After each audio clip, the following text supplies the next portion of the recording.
I left school just before I was 16 with in my head, the school telling me you'll be lucky if you can clear rubbish. But on the other side of the coin, of course, I had my dad who just constantly told me you can do what you want and be what you want, and I believe in you, son.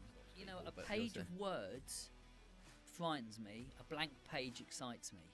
Over the 31 years, no exaggeration to say 25 out of 31, I think I'm going to lose the business. Getting up Monday morning, being a good person, doing your best. Losing Dad had a profound effect on me. But that was losing that person on my shoulder telling me, you have my permission. You can do anything you want.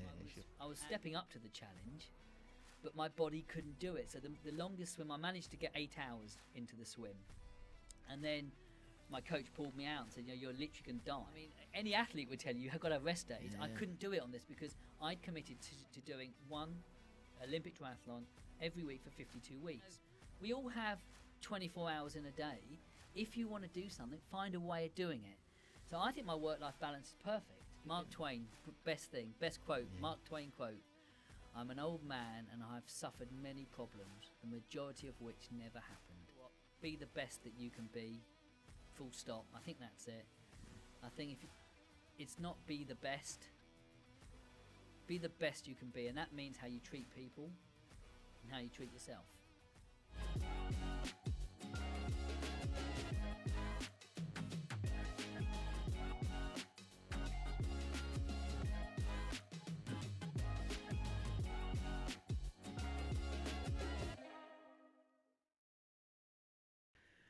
Okay, welcome to the final episode of 2022 and of Series 3. And I could not think of a better way to round things off than with my next guest. He is CEO and founder of SEICO Group, Chairman of the Starr Trust Charity. He swam the English Channel, completed the Ironman, and at the start of the year in SBT we covered the beginning of his journey to complete 52 Olympic Triathlons in 2022. And last week on the 30th of November he completed his 52nd triathlon in less than a year, raising over £100,000 for the charity. I've said it in many posts this year, that in life we meet people that have a true impact on us and inspire us. There is not many people I've met in my life who have had such an impact on me or inspired me more than the one and only Rob Starr. Rob, welcome to the podcast, my friend. Blimey, there's an introduction which I probably haven't earned. So thank you. Bless your heart. Mate, you certainly have earned it. Listen, what an absolute privilege it's been to get to know you this year and work with you and see what you've done with the charity and this phenomenal challenge. So it's been and look, just brilliant to have you. Like I said, I couldn't think of a better way to finish off the series in this year, and we're going to hear your story. So, mate, look, thank you. We're jump straight in. Just talk to me a little bit about life growing up. Where the story began. Talk to me a little bit about life growing up as a kid for you. I just had the best parents, right? I mean, and that's the start we all need in life. I mean, I was born in Brighton. We came from, I guess, financially, I would say middle class. Yeah. You know, we had a nice house, always good food on the table. You know, it wasn't a wealthy background. There wasn't lots of holidays or stuff like that. But what I had was the wealthiest upbringing in terms of support. So my dad, who we lost actually 16 years ago yesterday, was just a really kind, thoughtful, funny guy and who everyone loved. I went through my life not realising how loved he was. And it wasn't actually till we lost him that I really got him, actually, which was a kind of a shame in some respects, that I actually understood why everyone loved him so much. And it was because he gave everyone time, and he made everyone feel like they mattered and they were important. It didn't matter who they were. So that was my upbringing. It was fun, loving, but it was also challenging. I didn't do school. I didn't do education. I just in what way? Not engaged in school? I think that it was probably a mixture between me not me not really getting the education piece. I was never academic. I never found it easy, and because of that, certainly in those days, the school classes were big. 35, 40 in a class. Teachers had to concentrate on the ones who wanted to learn, and the ones who didn't really show interest were left behind, and that was kind of my upbringing. I was considered the one who would never make it. I mean, my mum found the final school report I had only a few years ago, and they'd written on it, which they wouldn't do now. He'll be lucky if he's a dustman, which is of course is rude to dustman because it's a hard job as it happens. But it wasn't said in that. It was said as quite a dig at me, and that's how I was sent out into the world. And I left school just before I was 16 with in my head the school telling me you'll be lucky if you can clear rubbish. But on the other side of the coin, of course, I had my dad who just constantly told me you can do what you want and be what you want, and I believe in you, son. It's hugely powerful, Because that, I talk about it quite a lot actually on here and about the education system. I'm keen actually just to listen to that story about what your thoughts on it. Because for me, it's such an archaic system, even like these. It has changed a lot, and look, teachers are amazing, and I do think they've got a hugely difficult job because they've got to do something by this curriculum that's historically just an archaic way of learning. It's difficult, isn't it? Because I understand. Oh yeah, I mean, I think it's a given. I think teachers do the best job possible, and my wife, being a qualified school teacher, and taught for many years. So I've lived through that for the last 25 years. So it's a hard job. The constraint they've got is that our education system is built on learn, repeat, forget. Learn, repeat, forget. Absolutely. Which is utterly archaic. It's built on one has to test. Of course, one has to test, but it's built on exams, which is how are you today? Yeah. Can you take the pressure of the exam today? And we're going to base potentially your life on that, which is utterly ridiculous. Yeah. So it doesn't. Teaching doesn't seem to, the education system doesn't seem to want to lead you to what you want to do. Yeah. So it's based on you leave school, and you go to college. In our day, well, certainly in my day, you left school at 16, of course, or just before. Yeah. Well, now you have to go to 18. Yeah. So you go to 18, and they're saying to you, okay, what A levels are you going to do? Because you have to do them now. Yeah. And often the conversation is based on, well, there's a young person who doesn't know what they want to do, which is the majority. Did you have any idea what you wanted to do? No, zero. Nothing. Of course not. Absolutely. I mean, my dad said you need to go and you've wasted your time at school. Supportive as he was a hard worker, Dad, and he wanted me to be the same. So his answer to me was go get a job or don't come home. I mean, literally said that to me. Okay. So, but when you're looking at education today, they're literally saying, if you don't know what A levels to do, well, what exams will you pass? So, okay, I'm good at geography. Well, then you should do geography. Well, is that going to help you later, or are you just passing an exam for the sake of it? I want to know what you want to do. Yeah. I mean, surely that's what you should be concentrating on now. So, I think the system's. I don't think it's a great system. I think it's so embedded in the country. I don't know how you change it. To be honest, I think there's a couple of things there that I really take out. So one, again, like you said, that we actually kids potentially at vulnerable stages get labelled behind or not going to succeed because they've not engaged in an archaic way of learning. Yeah. And for me, the only way it changes is from the top. It's got to change. Government got to look at it and go, actually, because of course I understand the fundamentals around English and maths. We've got to really learn some of them basic fundamentals. Do I need to learn trigonometry and other stuff like that? Potentially not. Could I learn now the way society is? Do we do more stuff around coding and content creation or something where maybe jobs that weren't even available when we were at school, but are going to be now, and jobs that don't for the exist future. Yet, Yeah, exactly. Which will exist. Yeah. Well, I think, can we not somehow look at the young person, not judge them by our standard, not judge them by what their parents do, but judge them by what they're interested in. And just because your dad's a lawyer, do you have to be a lawyer? Your dad's a bus driver, do you have to be a bus driver? Your mum's a chef, do you have to be a chef? I mean, why? I think that when you talk to young people, they are themselves. They are not their parents. Yes, their parents hopefully install some sort of moral code in them, but what's in their DNA is them. We need to find out what they want to do, not even just what they're good at. It's not about what they're good at. It's about what do they want to do, what interests them, what their passion is. And we spend so much time working, so much of our life working, and we have to accept that in everything we do, there's going to be hard parts of it, difficult parts of it, challenging parts of it. But that's okay if the end result's what you want to do. If the end result isn't what you want to do, that makes that rest of that journey just too hard and unnecessary. Because again, a lot of the time I talk on here about journey, especially running a business and stuff like that. You're going to have ups and downs. There's going to be successes and failures along the way. But ultimately, if you believe it, you're passionate about that, and you love what you do, and you enjoy that, you can survive the hard times. You can survive it, of course. 100%. I mean, so talk to then coming out of school then, and your dad saying that to you, go out there and get a job. What was your mindset? Did you think I've just got to go and get anything? That was it. So my plan was randomly, and I know this is a subject which you love.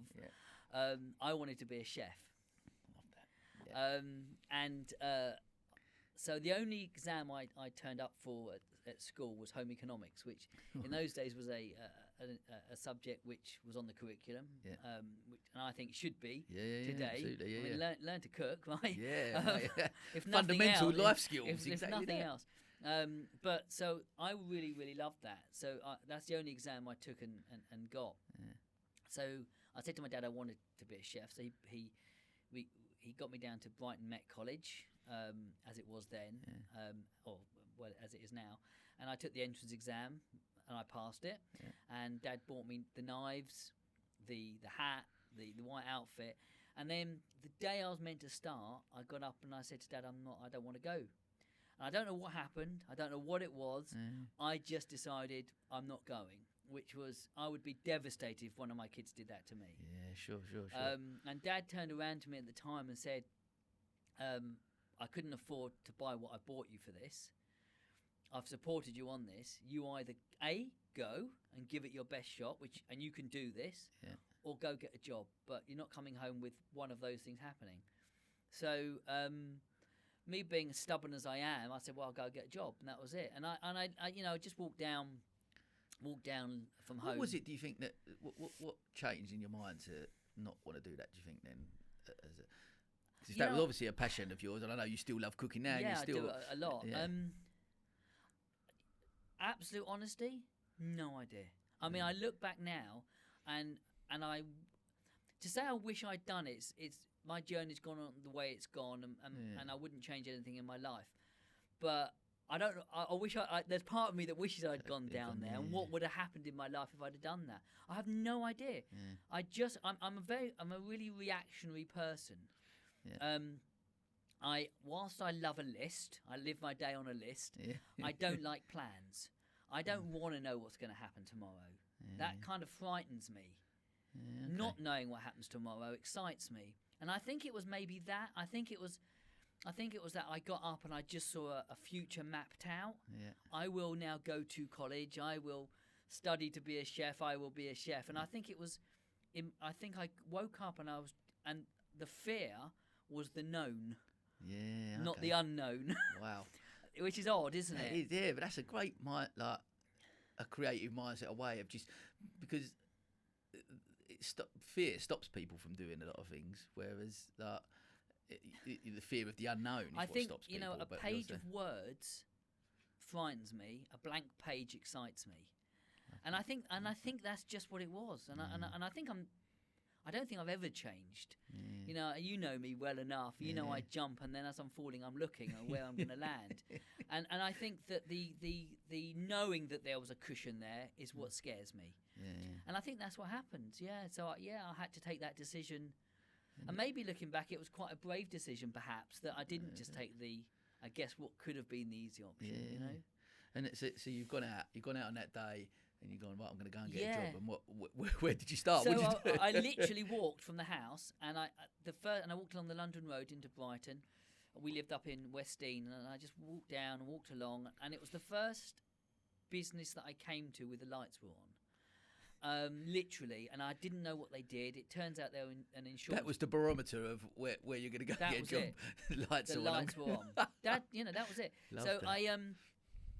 it turned out to be an insurance brokerage, which of course meant nothing to me. I was 16. Insurance, I'd never come across the word, if I'm honest. Yeah. And I knocked on the door and I went in, and there was this guy called Dougie Edmonds, he had DF Edmonds and Co. And he said, I've just interviewed someone, just given somebody a job, so I'm sorry, there's nothing for you. And I said, yeah, well, I'm not asking for anything major. I'll make you tea. I've got to go home with a job. And I told him the story that Dad said, come home with a job. And he liked me, I guess. And he said to me, yeah, you can make me tea. And that was it. So I literally went home. He said, start tomorrow. Yeah. So I went home, and that evening Dad said, well, you're home, so you got a job. I said, yeah. And I told him the job. And he said, how much is the guy going to pay you? I said, well, that wasn't discussed. You never said I had to get paid. You said go get a job.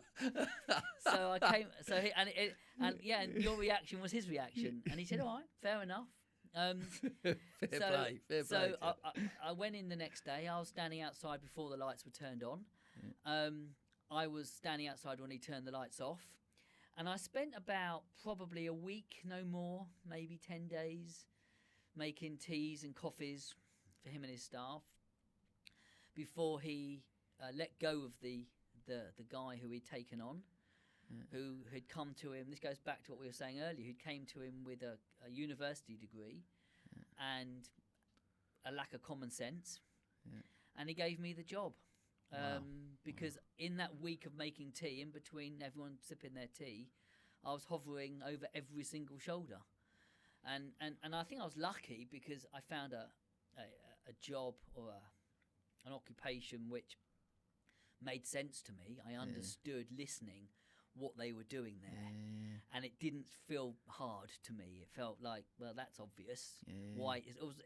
I understood the why. It made sense to me. And I stayed with him for about 18 months. Wow. And learned what I figured at the time was as much as he could teach me. Because I love that thing. Because I often say about that with my kids and stuff. And if they wanted to go to university, great. Like if they want to be a doctor or solicitor or go somewhere where they need to go to university, amazing. If they're not sure what they want to do, definitely go out and try different things, travel or just experience. Because I do believe things are changing now. I do believe more employers, and you as an employer yourself, like more employers are not too worried about degrees, not too worried about. Of course not. A levels. No. Ultimately, are you a good person? Good personality? Can you talk to people? And some of that side of it, you could go to Oxford or Cambridge, come out without a personality potentially. I think there's two types of people. There's the very academic people, and then there's my scale down the other end.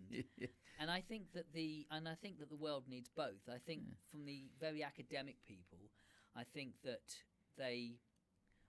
and I'm going to be really sweeping here, so forgive me. Yeah. I think maybe there's a slight lack of empathy at that top level, and a slight lack of creativity at that level. But we absolutely need that, because that's what changes the world. The Elon Musks of the world, the scientists, the doctors. There's a real those real smart people who we look at and just don't know how they do it. I think there's an absolute need for that. But on the other end of the scale, with the people like ourselves, we have a lot of common sense, and we problem solve in a different way, and we don't freeze. If there is no solution, we're comfortable with that. We find a way of around that and getting around that. Where the real strong academic people, it's very black and white. We live in the grey area.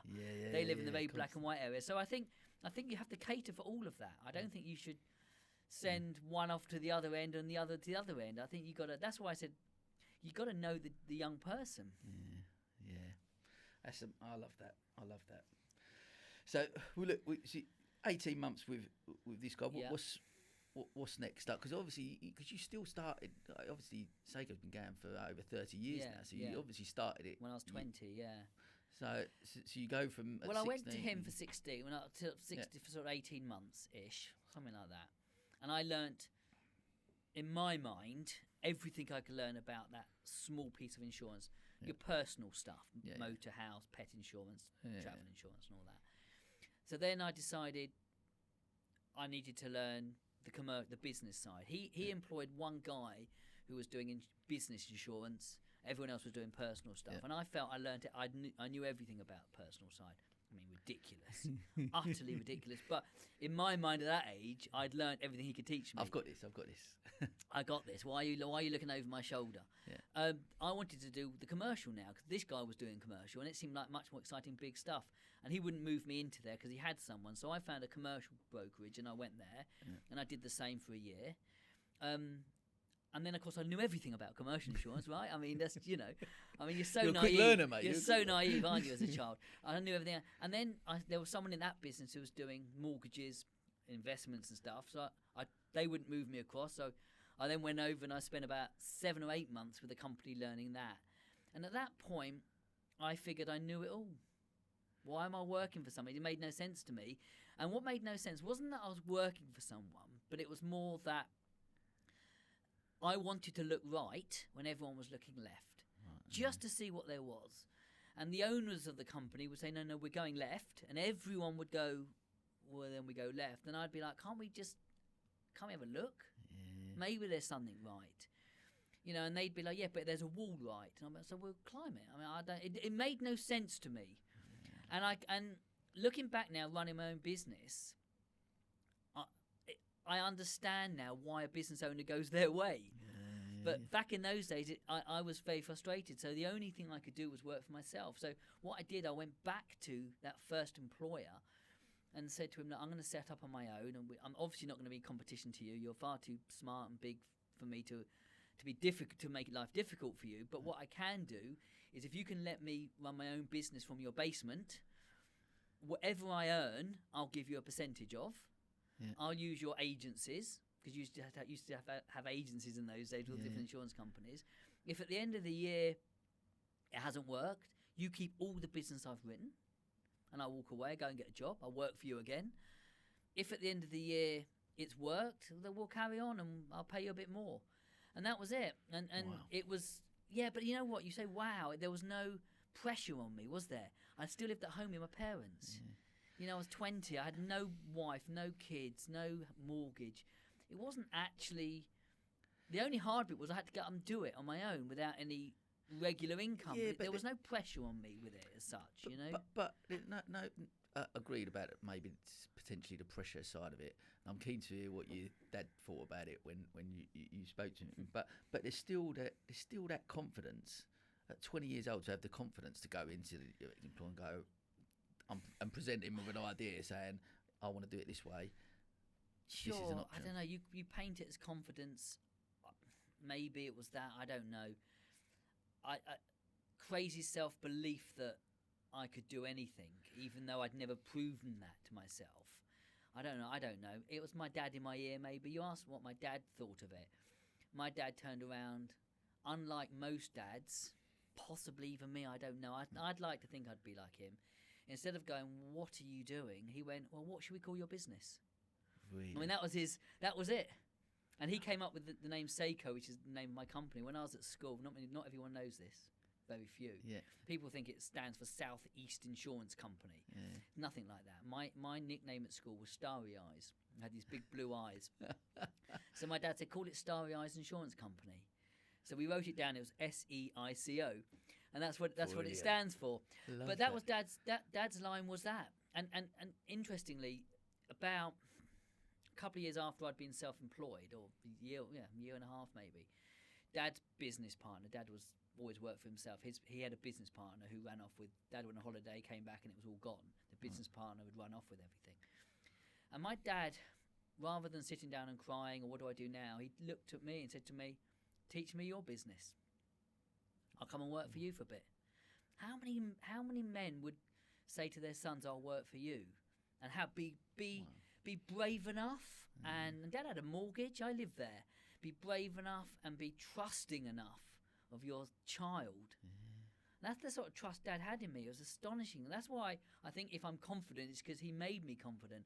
And Dad worked with me. I taught him the business, but really I think I delved into his black book of contacts, which was amazing. But Dad worked with me for 10 years, sitting opposite me, and worked with me until he died, literally. And it's, amazing. Well, I mean, what a amazing thing for me to have my dad opposite me. But it was a weird thing because I taught him the business, but that was the sort of confidence. That was the confidence he gave me. And it's very hard not to succeed, isn't it, when you've got somebody believing you in like that. And that's so powerful. I guess just to listen to them and kids out there, like you said, even we go back to school and stuff like that. That whether it's a parent or not, but someone showing that self-belief, giving you that self-belief, opening those doors and saying, actually, you can achieve anything. Yeah. Rather than going, look, you're not academic, you're not very good at this is your limitations. Get a job. Actually going, there are no limitations, you can do whatever you want to do. And for me, incredible, isn't it? that is where, if there's one thing that I want my kids to learn from me and Kelly, and as they grow up in society, is that there is no limitation. They can go and achieve anything if they believe it, because I will 100% believe in them, as long as they've got to believe in themselves. It's an amazing gift. Amazing gift. I see. So tell me then a little bit about, like, back then 30 years ago, starting that business and running it. Tell me about them early days of running it. What was that like? Where'd you start? You go, right, I'm going to start my own business. Oh, Bang, my God, I'm in course. the basement. Yeah. I mean, originally when I first went self-employed, I was sitting at the end of my bed. So I moved into the basement after about a year, I guess, and he let me use the guy let me use his agency, so I'll never forget that. It's lovely. He again believed in me. I guess that's been my story my whole life, of people just believing in me, which is, I don't know why, but it's very empowering. But I started off at the end of my bed. There was no internet in those days. The World Wide Web didn't exist. There was no emails. There was nothing like that. We had fax machines if you could afford one. So I had BT put a phone on in my bedroom. I bought this sort of £50 black ash filing cabinet from MFI next to my bed, and I sat on my bed with the yellow pages, and I made, I don't know how many thousands of phone calls, and it was literally, hi, this is who I am, I've set up a business and I'm selling insurance.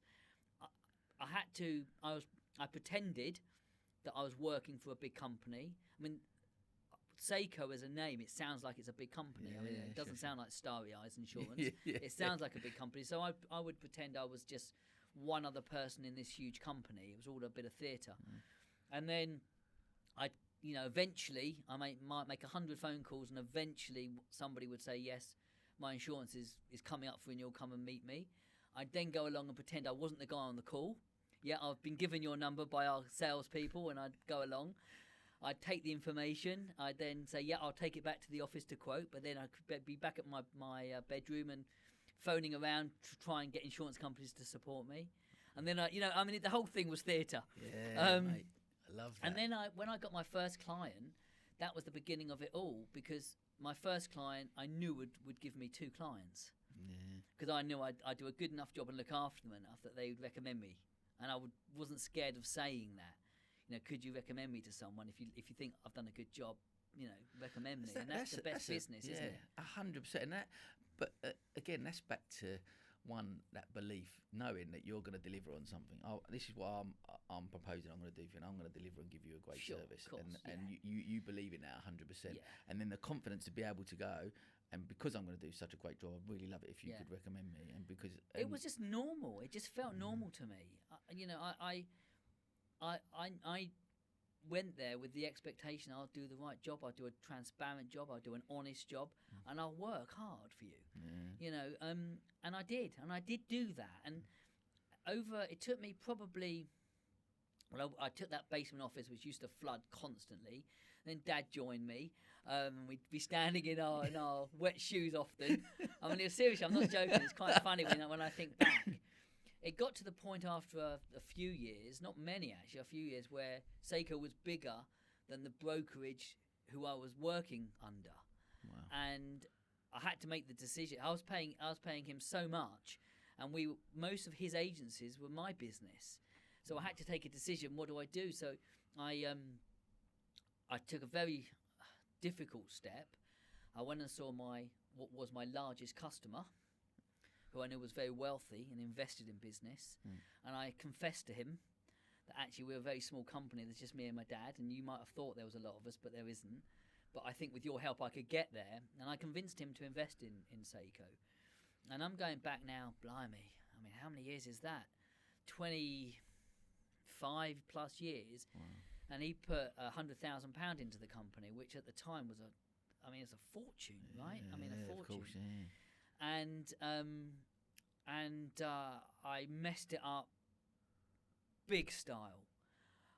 He said to me, he came back to me and said, yeah, I don't mind investing, but you need to write a business plan. So off I went, I wrote a business plan, having never written a business plan. My dad had never written a business plan because my dad's job, he'd gone into his father's industry. He just kind of went into that. But he was self-employed. My dad was self-employed. He was a bookmaker on okay. course, turf accountant. Yeah. At the dogs and at the races. That was my great-grandfather, my grandfather, and my dad. That's what they all did. So Dad had no experience in business per se, and I didn't. I mean, I'd been running Seiko, but making it up as I went along. So now I've got to write this business plan. So I wrote this business plan, showed it to this guy, and he just signed it off. I'm assuming therefore it's a good business plan because he's taken it. But of course, when I look back, he was investing in me. Yeah. Did he even open the business plan? I don't know. But it was an absolute crock of nonsense because the business plan was all about moving out of this basement, which I had to do, of course. Yeah. I mean, that was a given. Yeah. But taking an office, so I took an office that was too big. I needed to paint it, but of course I painted it really well. I mean, all the stuff that doesn't bring in money. Yeah. And then I employed loads of staff with his money. And his £100,000 was all gone in about 4 months, all spent on the business. And I went back to him at that point and said, look, I need you to put some more money in now because I'm almost there, nearly made it, which was actually, I thought was the truth. But again, looking back, it was a nonsense. Nearly made it. And he said, no, I'm not going to put any more money in. I gave you your chance. And actually, I'm now taking all my business out of the UK. He was moving to a tax haven. And he said, so I'm getting rid of all my businesses, so I need my £100,000 back now. That was 4 months in? Well, between 4 and 6 months in, yeah. Wow. And I sat there, and it was abroad. I had to fly over to see him in Gibraltar. And I'm sitting in this room with this guy and a few of his advisors, and he said, no, you've got this wrong. We're not giving you any more. You've got to give us our money back now. And again, being naive, the contracts I'd signed gave him all the power. That's the truth. Yeah. He could do what he wanted. I didn't read the contracts because I was this young kid excited about somebody putting money into the company. And I sat there and I said, and I went from someone who was deferring to him, I'd gone there begging with my begging bowl for more money, to all of a sudden this guy kind of attacking me. And what happened to me on that moment was I reverted to my 16-year-old self of, well, sorry, who are you? Why do you think I would want to be treated like that? And I completely turned the conversation around, and I was very much, so I would have been 21 at this point. I was very much, well, no, this isn't how it's working. You've actually got the problem, not me, because I owe you £100,000 in your mind.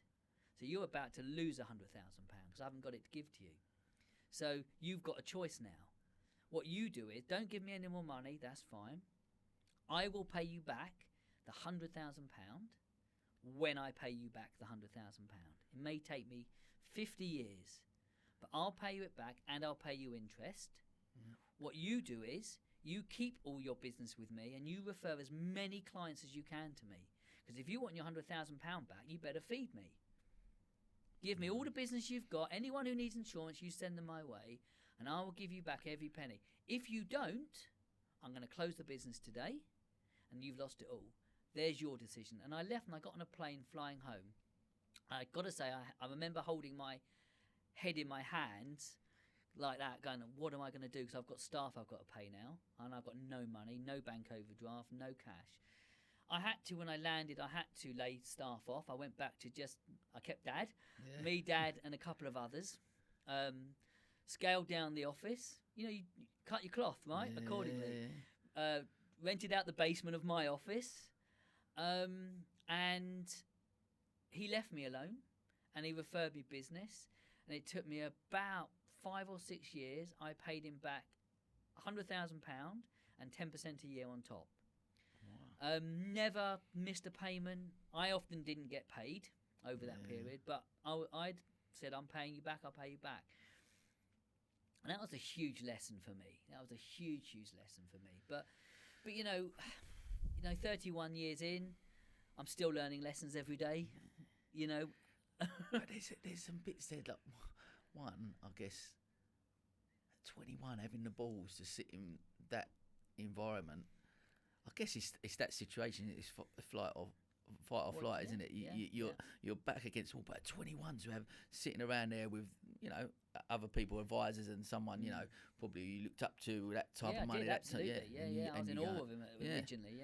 But to actually then go, I've got to fight here to keep the business, and this is the best way to do it, and to have the balls to, because how many people would crumble in that situation potentially and be I guess, but then how many people have ever put in that position? And maybe if they're put in that position, they wouldn't crumble.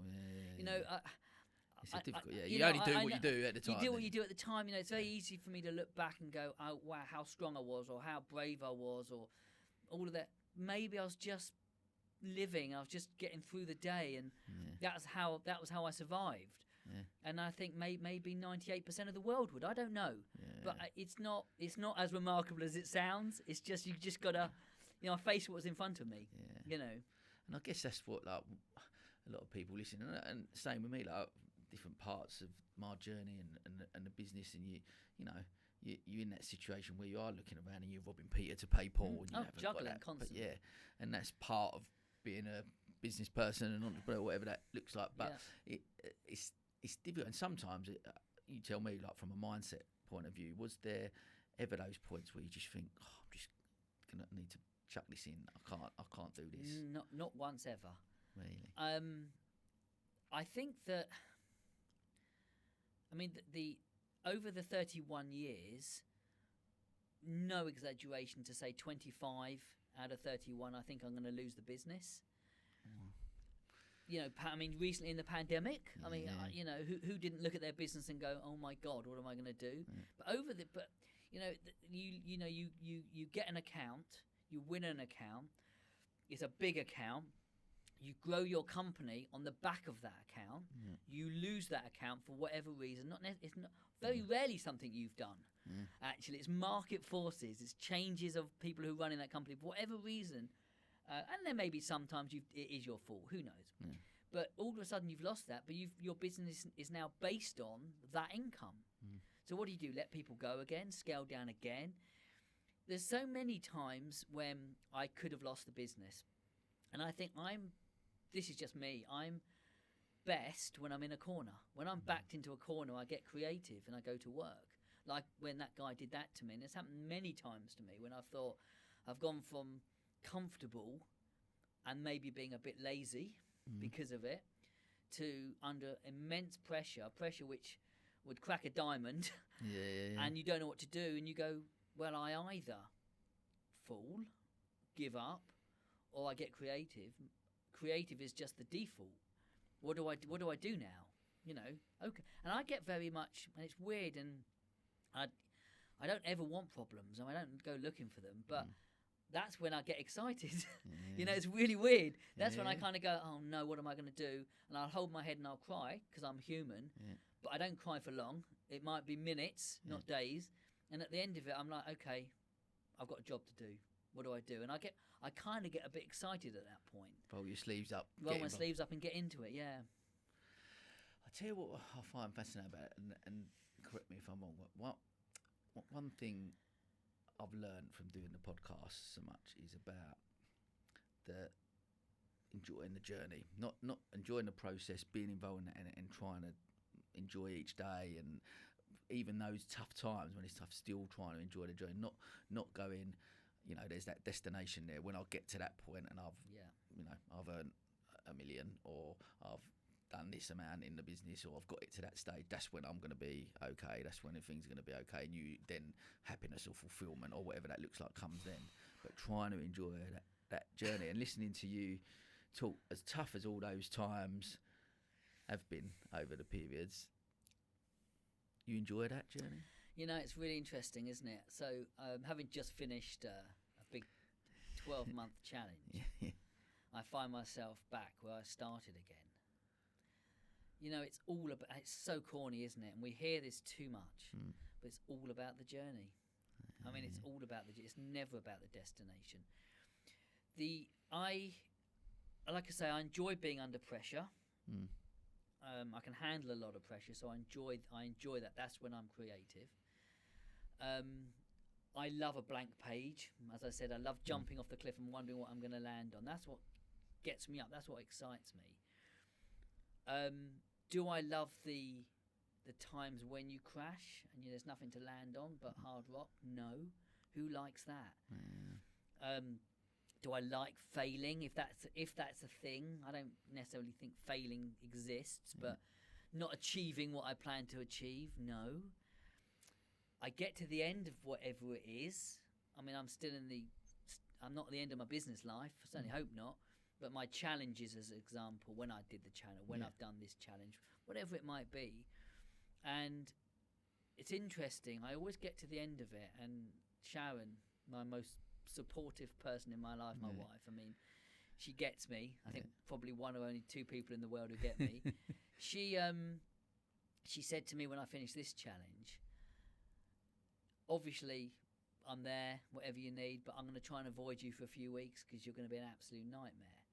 Because what happens is I get to the end of whatever it is I'm going to try to achieve, and I'm not satisfied. I'm not fulfilled in any respect, which sounds really selfish because I've got so much in my life. And I've been walking around for the last week lost and not knowing what I'm going to do next, and feeling that what I've just done isn't an achievement, because if I did it, anyone could do it, literally. The fact that I started that and got there, I mean, I'm absolutely nothing special, so anyone can do it, so that wasn't really a challenge. So that's where I am now, and until I find something to sink my teeth into on that part of my life, that sporty part, whatever it is, challenge part of my life, I know I'm going to be a nightmare to be around. And business is the same. Over the years, over the 31 years so far, I've gone from sitting on the end of the bed to 100 staff, to selling part of the business, to almost losing the business numerous times. I've now got, again, I've got an office over in South Africa, the other end of the world. How random's that? How did that come about? I'll tell you. I'll tell you about that. Sure, yeah. But yeah, so all of these things going on. Yeah, I still have this feeling that I'm getting away with it, and this imposter syndrome, I guess is the name they give it. And I never get this satisfaction that I've achieved anything. I mean, I get to the end of every year with I look at, and I'm such a positive person. It's really weird, but I get to the end of the year going, not what have I achieved, but what haven't I achieved. Yet in between all that, answering your question, I enjoy every moment of it. Yeah. So it's the journey, isn't it? Yeah. Having an end result means nothing. That end result isn't the point of it at all. Yeah. I get that. It's something. So for me, there's something I want to delve into a bit there, because I think we're very simple. We're very much like to be busy, like lots of things going on, like to juggle plates or spin plates, whatever that looks like. But I sometimes check in with myself, and I'm trying to go, why am I doing all these things? Am I searching for something? Yeah. What is it? What is it I'm searching for? Where is that? Yeah. Will I ever feel? Yeah. Will I ever feel fulfilled? Yeah. Like, do you feel like is it all the time? Now I look at what's successful. Again, let's choose that word. Yeah. It's a difficult word because we all measure success differently. When I look at what's successful in my life, it starts with 3, Asher, Mia and Jessie, my 3 children. Yeah. That's success, full stop, the end. And I'll accept that as success. They're the most wonderful children. They're everything. Then I look at the fact that I've got Sharon as my wife, and I still don't know. I mean, talk about batting above your strength. I don't know how I pulled that one off. She's just the most incredible girl. So if I look at success, I would instantly go to my family. Beyond that, I don't see that I've been successful in anything. Yeah, okay, my business is 31 years on, but I had to get a job, right? I mean, nobody would employ me. I'm not employable. So what do? I work for myself. Is that successful? No, that's just me getting up on Monday and getting on with the day. I took on the charity which we set up, which I'm sure we'll talk about. Again, I did that to fulfill a need for me. It wasn't. I don't see that as necessarily successful. It was just something I had to do. It was a had to do. This triathlon challenge, the channel swim, writing the books, whatever the stuff, the musicals, whatever I've done, it's always been about something is missing in my life. I need to fill that gap, and then completing it, I don't feel that I filled that gap. So where do you ever get then to? When do you feel that you'll ever get to a point where I'm not sure I will, and there was a time in my life where that was really important, and it really mattered. I'd get New Year's Eve. I'm the Grinch at New Year's Eve. I might put on a brave face, but everyone's celebrating. Oh, the year we got through the year. I'm just going. But look what I didn't get done. Not in a negative way. It sounds negative because I'm not. But look what I didn't get done, and I can't wait for January the 1st or the 2nd to start. Just so I can give it a go, give it another go, and try and get it right this year. Try and find that thing. But I think what I've come to realise is that it doesn't matter that I don't think I'll ever find that. I think it's that thing that's missing is what forces or enables me to then take on a challenge and go on a new journey. And I think if I got that, if I felt fulfilled, whilst there's a part of me which it sounds really nice to think I'm done now, that's fulfilling, I can relax and sleep in for a change, and I don't have to juggle all these balls. It's the journey, as I said, which is what gets me out of bed in the morning. Why am I on these journeys? It's because I don't get fulfilled. So I don't know. Wow. I'm not sure I'll ever find it or ever should. But and again, a couple of things. So one, the measure of success is fascinating because I often, again, I talk about it, and for me, changing that narrative for me, the narrative out there still, especially when it comes to business, is generally based around a financial goal. You look at someone who's successful because they've run a business for X amount of years, because they have they've more staff than us, bigger premises than us, bigger cars than us, bigger turnover than us, bigger profit than us. And therefore, they're more successful. But then the people I've had on here, but Kevin Burns, 100 million he sold Checker Tray for, that type of thing. You talk to them, like the lack of fulfillment or euphoria at the end of that journey when you sell all that and you haven't got anything, no purpose. I guess listening to you, is it the what gives you purpose is them challenges in that journey. That's where your purpose lies. That's where you feel fulfilled during those things. But it's really weird, isn't it? It's really weird because I don't think you choose to go on a journey either. I mean, I with the business, and when I've opened up the other offices or moved into different territories or changed what we do, which I've done numerous times, I've never gone, I need a new journey, that I will start a journey by doing this. It's never been that thought out. It's always been really reactionary. I've been in a position that's needed me to do that in the business. In terms of success, some of the most least successful people are the ones who have built the biggest. In my experience. And they're the ones who end up with counselling, and they're the ones who end up being very, very sad and miserable because they're chasing numbers constantly, and it's never enough. I've never been successful enough to chase numbers. I've never had enough money to. I'm literally getting through Monday. I think success. If I'm going to say success in business, if if I'm going to give myself a definition of am I successful in business, I think if my success would be how I've looked after people, have I been honest and done my best for them? Do they want to keep coming back and working with us year after year? And we've still got the same businesses, children of the children, coming back to us 31 years on.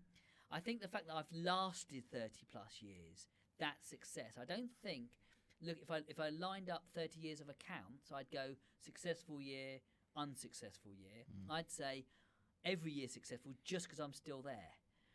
And I don't think it's, I mean, we've had better years and worse years in terms of financials, but that's never somehow either even affected how I've lived. I've always still lived like I've done well.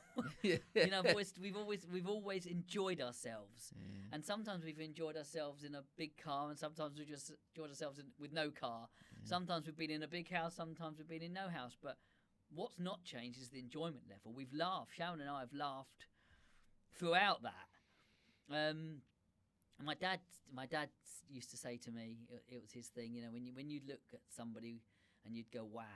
He always used to say to me, if you get yourself a black sack and you put all your problems in that black sack and you tie it up tight and you put it on your doorstep and everyone does the same thing, which black sack would you pick up? You can't see what's in there. Are you going to walk along the biggest road and pick one of their sacks up, or are you going to pick... Ultimately, all of us will pick up our own black sack because we know what's in there. Because you just don't know. You think someone's successful, you don't know what's going on in their life. Do you want to inherit their problems? Really? You don't know what they are? Kind of puts a perspective on where you are. And I think success is getting up Monday morning, being a good person, doing your best, which will change. If you get up with a cold, you may not be as strong as when you get up without a cold, but you still do your best. And I think if you get up Monday morning, and you by Sunday, you've done the week, you've been as good as you can be, you've been as nice as you can be, you've smiled as much as you can be, and Monday morning comes again and you've still got that job to go to, or that business is still there, I think that's probably from a business point of view success. Whether you've made $1 million or you've lost $1 million, I don't think really matters. I love that. You know what? It's so refreshing actually to hear as well, because you do there's all these different narratives out there. And like I said, I've tried to learn so much from doing these podcasts, but speaking to people. But and like I said, I constantly almost conflict with myself sometimes, because I've been that person chasing. I'm going to try and get in. I didn't know where I was trying to get to, and then coming up to 40, I had a bit of a wobble, and I was, I've not achieved anything, and and then you go, actually, like you said, that definition of success, what I'd changed was that I was surrounded by just amazing people who I love and who love me. I'm confident they love me. I know that I love them. I'm not just talking about family, and I've got an amazing family, a great relationship with mum and dad and brother and friends and people in the business community. Do you know what I mean? I'm surrounded by all these people. And I was like, if if I died tomorrow, my life was measured on how many people I've experienced loving all these forms, then I'll probably be measured as quite a successful person. And that sat quite nicely with me. And I was like, okay, doesn't mean I'm not still ambitious and I still want to do lots of things. I don't think anyone on their deathbed, I've never been there, I can't imagine anyone on their deathbed would go, I wish I'd worked another day longer. I wish I'd earned another pound more. Yeah, sure. I think anyone would go, I wish I'd spent more time with so and so. I wish I'd gone and seen this. I wish I'd gone and experienced that. Is your mindset, because it seems like you've always sort of listened to your story. You've always sort of been like that. But did it change at all? Like, obviously, talk about losing your dad sort of 16 years ago. Did that change when your dad died, or was you always sort of like that, and that just enhanced your mindset? Oh no, I don't think I've changed. I think I've always been as ridiculous and stubborn and as blind as I've from the day I was born to now. I think losing dad had a profound effect on me, but that was losing that person on my shoulder telling me, you have my permission, you can do anything you want. Sure. And I went from that to everybody just assuming I was the strong one. You know, I already had that position of looking after all these people or doing these things and being the one that people went to. I was like, and it's always been like that. It's my number they call first. And even when Dad was alive, that was my position, and that was fine. Having Dad there kind of gave me that permission to do that. Losing him, I was on my own with that, and I had to do it, and everyone just assumed it was okay. That was a tough time. That was very tough. But I don't think losing him changed or enhanced. Oh, my view's always been. That's what's lovely. I think I am what I am. I think I was born that way. Good or bad, and probably a mixture of both. But I think that was just I love it, and the other refreshing thing just to listen to you talking about as well is actually going because like I said, I'm conflict sometimes. You go, am I searching for something? Why do I keep wanting to? I look at life as an opportunity. It's similar to I think how you do, and we go and I'm open to them opportunities. So you wake up every day and you think to yourself, that by being open, you go. I'm a yes man. Someone said, "Do you want to do that?" Oh, yeah, that'd be a good idea. Figure out how I'll do that later, and that creates opportunities, and experiences, and you go through it. And I go, why do I keep doing that? Do I need to be more like? No, I can't do that, or I don't want to do that because I don't want to spread myself too thin, or I don't want to have these experiences. But is it just okay to accept about myself? And I guess I'm asking you the question really for you. Like, is it that you accept actually who I am as a person is the one that wants to keep doing these things and not necessarily searching, but that is where my happiness. I think that we have to strive to be better all the time. I don't think I've ever gone, that's how I am, take me or leave me. Absolutely not. I mean, I've been on. If I look at me as a person from my teens to now, I am not the same person in how I react to others. I mean, that's my biggest growth is how I see other people, not how I see myself, and how I have to constantly work on how I react to other people. So I think you definitely have to change and grow.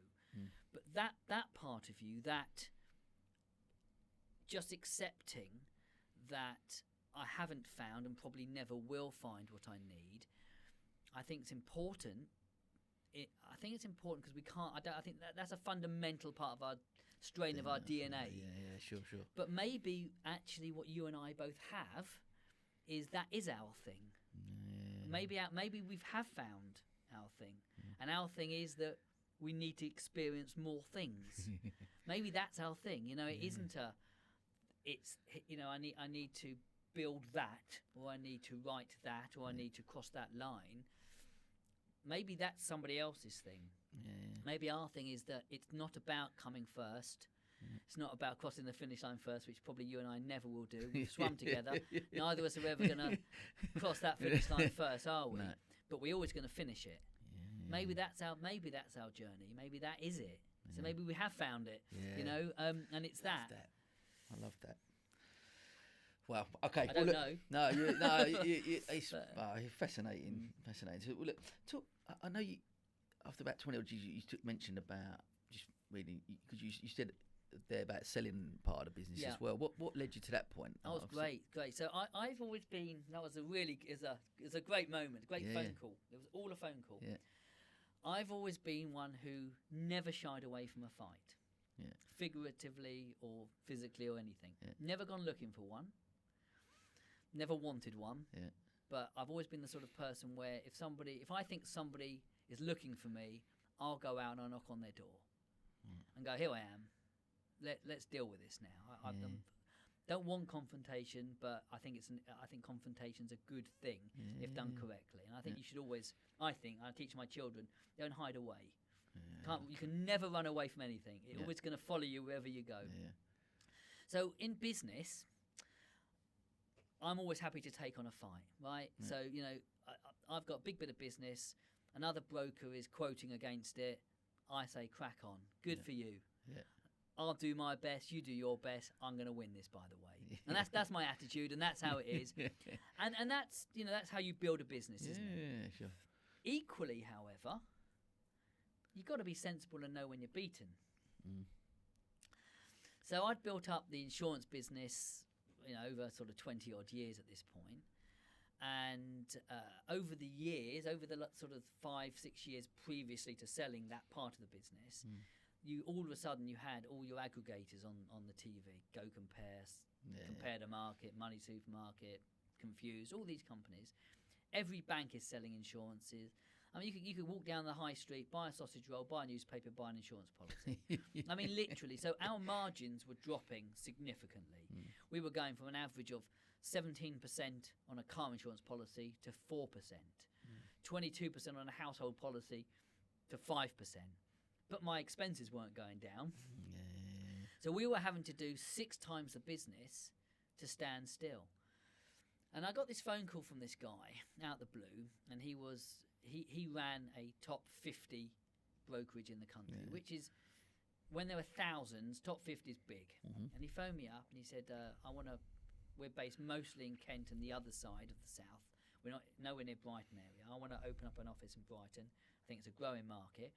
I've looked at all the brokerages in Brighton. Yours is one of the most established, not the largest, but one of the most established, one of the most loyal customer bases. Yours is the customer base I want. So I'm going to move into your area. I'm just warning you, and I'm going to steal all your business. The alternative is you sell it to me. And he didn't say it aggressively. I mean, there was no aggression in it. It was a very matter-of-fact and a very courteous phone call. And I sat there listening to that, and I thought, yeah, actually, you're so big that if you come and attack my business specifically, I've got no hope of all my energy would be on defence. Sure. I mean, there's only one way that's going to go. So I said to him, all right, sounds like a good deal. So I said, what we need to do is 2 things.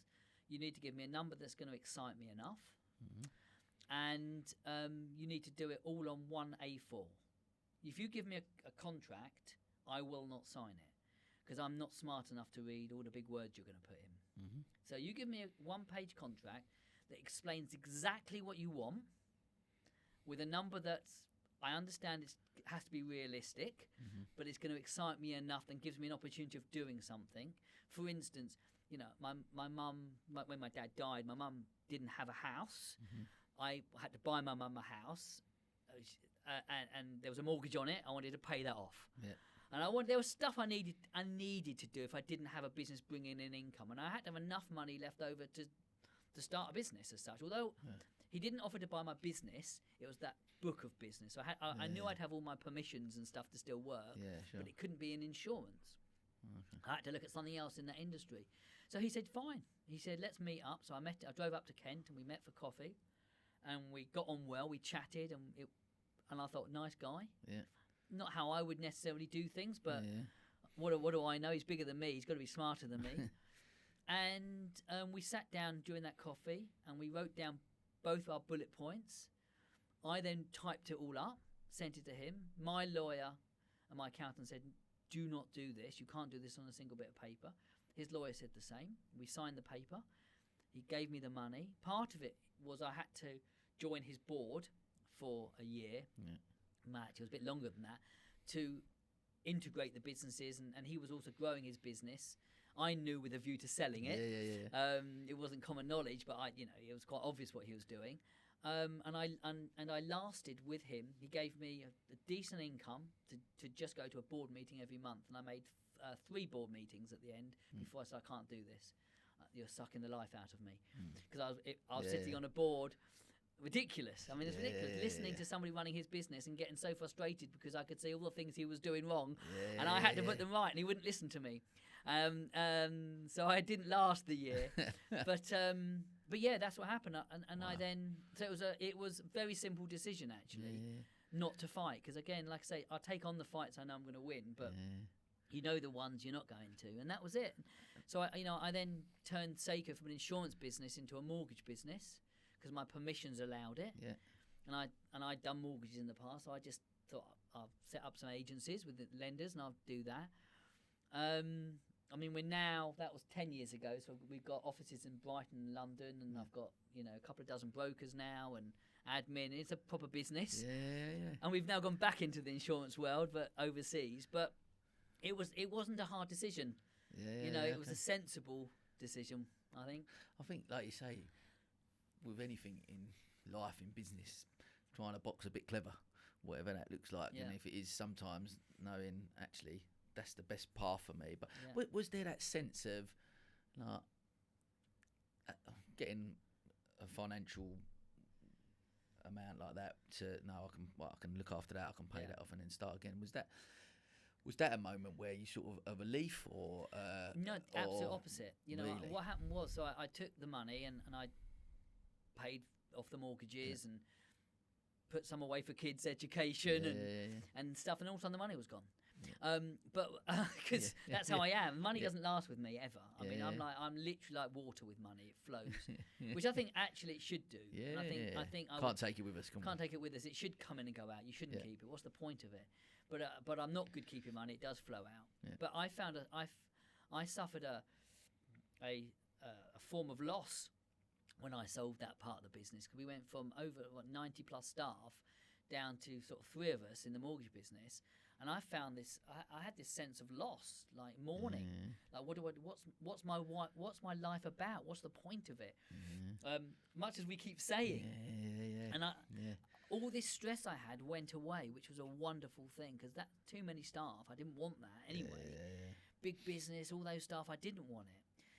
So it was a blessing that it went, and I had money for the first time in the bank, and all of this stuff. I had this proper sense of bereavement. Is probably the best word. I didn't know what to do with myself. So I had to then build up the mortgage business to satisfy this need in myself. What I could have done, I could have taken the money and scaled down my life enough that I could have just sat back and just done an easy job. But what would that journey look like? You're never going to be a man that sits back. What would that journey look like? You know, I mean... I love, and again, like it's the theme of the whole conversation and going back to the stuff is exactly that, about that. And that, like you say, cliche or not, whatever it looks like, but it is that journey and that and we've got to have a purpose, haven't we? We've got to have things. And the amount of people I've spoke to that, for whatever that financial windfall, whether it be 1 million, 100 million, billion, whatever those figures are, but a financial amount of money, that you sit down and you go, okay, what now? If there is no purpose, you haven't got a drive and a purpose, then what have we got in life? There's nothing. And it's amazing to hear this. Well, look, I get talking about purpose. I guess it leads us on to talk to me about that period and talk to me about starting the charity. Where does that come? How does that fit in? Where did that come about? What, you know? Well, okay. So I was building up the business. And my dad became unwell. It was bowel cancer, and he was young.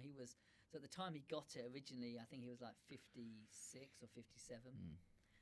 And you take your eye off the ball at work, because Dad was the most important thing. I always talk about Dad and not Mum.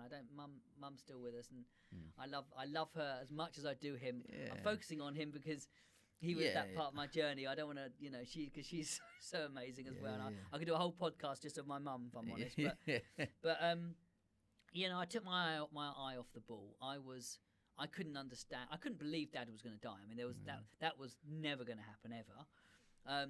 But he was unwell, and like I said, I took my mind off the business, and we had a couple of years of him being really unwell, and then we had the all clear, of course. He had the operations, he'd had the chemo, and so on and so forth. And I hired the golf club up on the Downs, and people flew in from around the world, and we did this celebration which he didn't expect. Of it's all clear, and then of course 6 months later he's dead. This is such his life, right? So pleased we did the party, by the way. Anyway, after we lost Dad, my mum was in bits. They'd been married for 40 years and were a partnership, and he was just turned 61 at this point, or literally just. And I then looked at Mum, and she needed looking after. They had the family, her and Dad's house, which had a big mortgage on it, and zero income coming in, of course. So what do we do with that? And where did she live? I knew she wouldn't stay in the family house. I mean, I knew that because I think you either bed in or you have to leave. So she sure. moved in with Sharon and I for a year. So I had to look after that. My sister, again, just the way our family is reliant on my business as well. And I'm not saying I give it to her. She works her socks off, bless her heart. But it is reliant on what I do, her income. And my family, of course. Again, my wife is a real grafter, but it's my income that covers everything. All of a sudden, money was an issue. You know, money was the issue now. It was no longer, forget journeys, we've got to survive. You know, my dad isn't there. And again, it's weird because it wasn't that he ever brought the money in those years. It was our business or my business, but having him there and concentrating on growing the business is what I was always doing. All of a sudden, I've had now probably 3 years of not working the business, therefore not delivering. So we are losing clients by the bucketful, clients who are used to me being around. So and then we're, you know, and this was the new business I was trying to build up, of course, you know. So I hadn't given it the time it needed, and we were losing business, and I had all this money going out, and I had to find somewhere for my mum to live and still keep that going. And at this point we had our first child, Asher, who was only 6 months old. All of this stuff going on, and so I went to the bank and I convinced them to give me a £20,000 bank loan, which again doesn't sound like a lot, but when you've got nothing, it's a fortune. Absolutely. It's a fortune. This is 16 years ago now. So the business is 16 years old at this point, 15 years old, and my plan was, again, not good at writing business plans. It was the wrong business plan I wrote. Was buy new desks, they're all falling down, upgrade the computers because they're all a bit slow and clunky, paint the office, all the stuff to avoid doing what I had to do. You know, all the red herrings. Let's sort them out. So I borrowed this £20,000, and I was sitting on my desk, and I was sort of working out where to put this money, what computers to buy, and all this. And my secretary buzzed me up to say, "There's a guy come to see you," and I was like, "I'm far too important. I've got no one in my diary. I've got to spend this money and send him away, whoever he is." You know, terrible attitude. I mean, to be fair, I was suffering. Just lost my dad literally a week before, but still, hardly generous of me. Anyway, so she said, "That's fine." He said he'll come back. He knew your dad. He was just wanted to stop and give his condolences. So then you feel like a right idiot. And I was like, oh my God, you know, God, send the man up, of course. Really felt embarrassed by my behaviour. So he comes up, and he would have been in this guy. I don't know how old he was, but I'm going to guess early 70s. He'd just heard about Dad dying. He'd been out the city for a while, and he'd come back, just heard Dad had died. And he literally cried his eyes out. And I was comforting him on his loss. And I said to him as he was leaving, I was curious, because you haven't told me anything about you. All you've told me is about how wonderful my dad was, which is lovely to hear. But Dad was my best friend, and I don't know who you are. So how does that work? You know what? His reaction was that strong. I need you to understand the connection. And Dad said he was my window cleaner. He said I was your dad's window cleaner. So he went on his way, and I spoke to Sharon, and I said, you know, do we have a window cleaner? I was like, what's his name? She said, Louise the window cleaner. And I sat there, and it was one of those moments when you kind of check yourself. And I thought, now I get Dad. Now I really get Dad. And I didn't before this. He made the window cleaner feel like the king. You know? And I didn't even know I had a window cleaner. And I felt, again, embarrassed by that. And it was a massive change in my life. I mean, that change put on how I treat people now compared to how I did. It's just, you know. And I sat there. I went back to work, and I sat there looking at this money, and I thought, you know what? What did Dad teach me? Dad taught me if I've got an issue and I need to solve the issue, go solve it. Don't hide behind it. So if I need to save my business, I need to go out there and sell mortgages, and I need to sell insurance, and I need to go back and do what I did when I started the business. Desks and computers and painted walls, it's all a red herring. So I thought the only way I can do that comfortably is if I didn't have this bank loan. If I'm back in the corner now and I'm stuck there and I've got to fight, I can't do it with 20 grand cash in the bank. I've never had cash in the bank. I've got to get rid of it. So I've got two choices. I give it back to the bank and say I don't want it, but I'm never going to do that. That's just crazy, right? So therefore, I've got to give it away. So I thought, you know what? I'm going to give this 20 grand away in my dad's name, as if dad's left us an inheritance. Yeah. I didn't tell Sharon about the bank loan,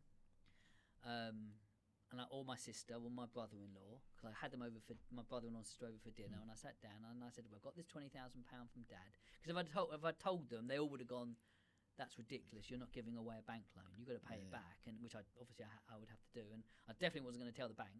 I mean, so I pretended it was an inheritance, and we gave it away, and we spent about a year giving this money away, with no real. When I say no thought, there was no plan, but the thought process was do it in Dad's name, find individual young people in the city or projects in the city or attached to the city that need some money. And let's say Edward Starr left this, it's for you. And so I opened up the Argus on the first day of that thought, and there was a small article about this girl, Michelle Partlett, who was trying to open up a school in Tanzania, and she'd lost the final bit of the funding. I didn't know what her journey was to get there. It didn't matter to me. There's a girl in Brighton who was trying to open up a school in a deprived part of the world, and she was a couple of thousand short, but that was enough for it not to open. And the Argus just ran it. It wasn't a begging story. It was just, this has happened, and this poor girl. So I contacted the Argus, put me in touch with her, and phoned her up, and I said, don't know me, but my dad's left some money. He would have wanted you to have the £2,000. So she came and collected it. The school opened, and within a couple of months, there's the Edward Starr. His name is blazoned across this wall on this school in Tanzania. Wow! But with that's what we did. We literally, all of us, were scouring around who we can help. And then my sister, who's incredibly creative, turned around and said, while we're doing this, why don't we see if we can add some money to that? We'll hold a barn dance. We'll celebrate what we've done and see if we'll give some more money away. Okay, it wasn't my desire to get more money to give away, but we can do that. It'll be fun. And then other people were seeing what we were doing stuff for us. The people were running marathons for us, doing long bike rides for us. But there was no us. Yeah. They thought there was. Yeah. They thought we were building this charity, but there was no desire, no need, no plan to. I was doing it to make me feel better, having lost my dad. I was doing it so I had that fear, so I could go back to work. Interestingly, of course, karma being what it is, 6 months or so after we started giving the money away, I landed at the time what was my biggest contract at work, which transformed the company completely.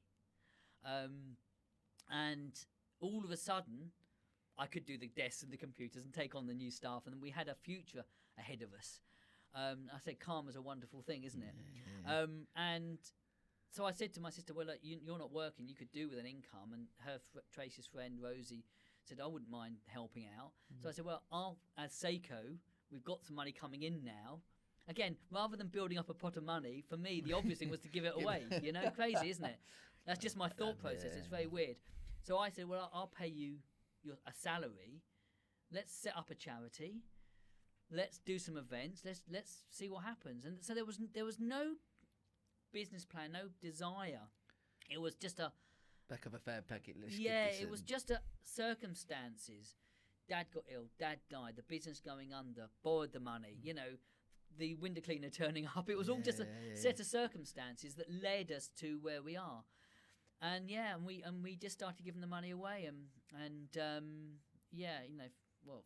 15 years now. 15 years on. Wow. And I think that the charity is one of the most respected in the city. Yeah. I think we've gone from a very small unknown charity to, who hasn't? In all seriousness, very few haven't heard of the Starr Trust now. Absolutely. And we punch above our weight. But we've helped 4,000 plus children. I say children, that's not fair.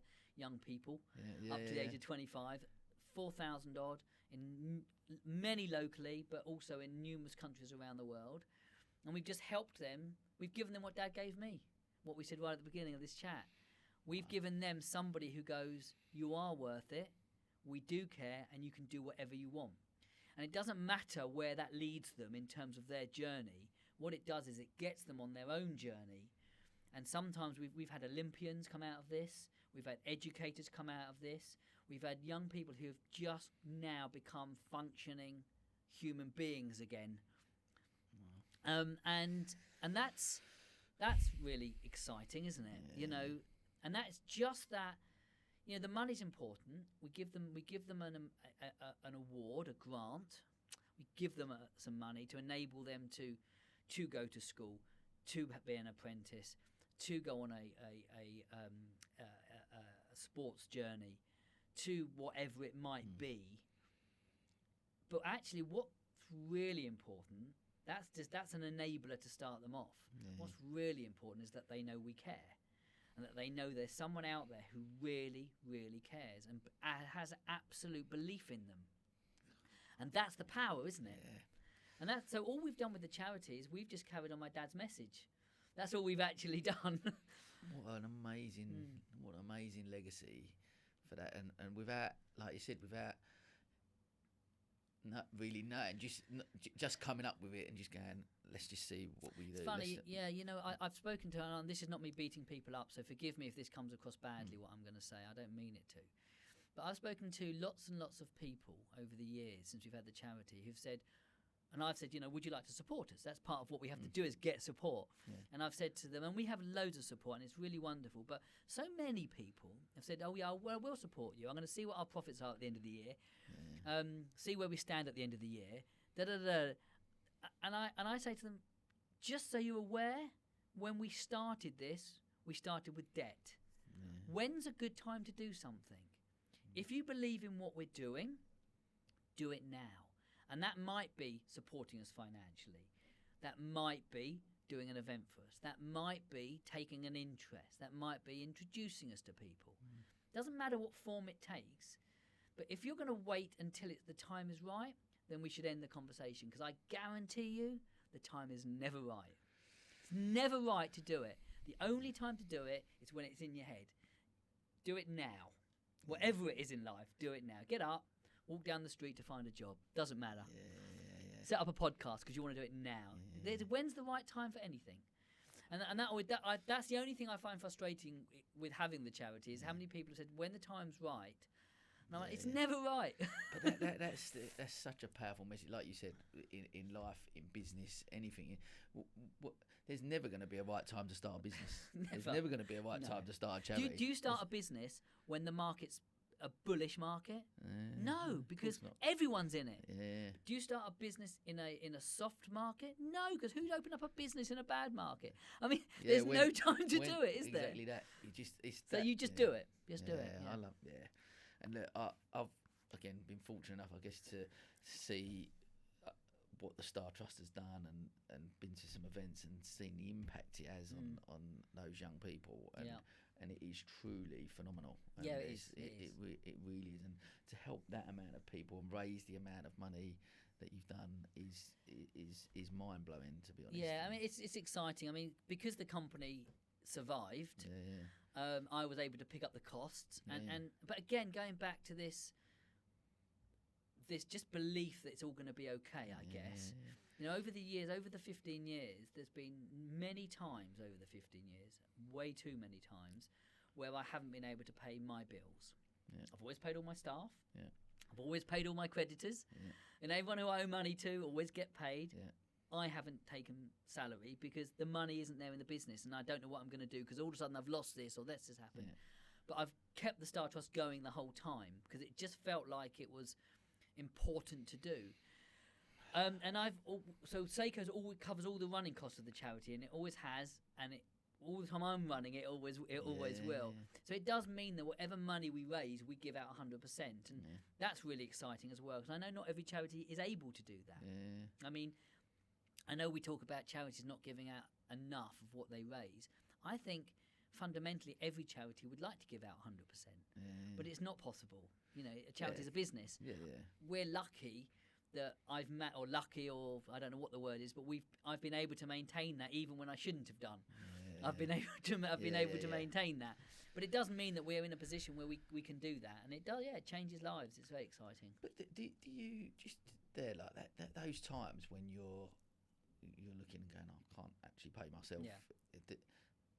there sleepless nights at them times? Yeah, Do you struggle with that, or are you just, because of that self-belief, you just go, I know it's going to be okay? Well, and that no, I gets you mean, through? I'm a human being, so of course I stress and I worry about it. I mean, what human doesn't?